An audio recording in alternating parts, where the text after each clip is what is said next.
Hello friends, आज मैं बनाने जा रही हूँ healthy sprout and fruit salad. उसके इंग्रेडिएंट्स हैं स्प्राउट, सब तरह की दालें हैं, cucumber and tomatoes, Apple, grapes, anardana, decoration के लिए peanut, resin and coriander leaves. अब मैं स्टार्ट कर रही हूँ।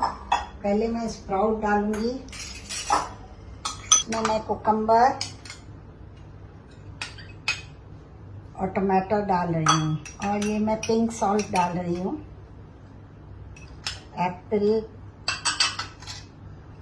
ग्रेप्स और ब्लैक पेपर। आप कोई भी हर्ब्स डाल सकते हो। इसमें डालूंगी नींबू। इसमें आप सिया सीड भी डाल सकते हैं, Siya seed is very healthy.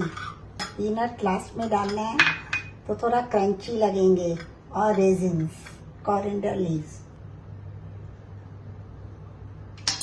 ऊपर से पीनट डाल सकते हैं, रेजिन डाल सकते हैं, थोड़े से अंगूर डालिए।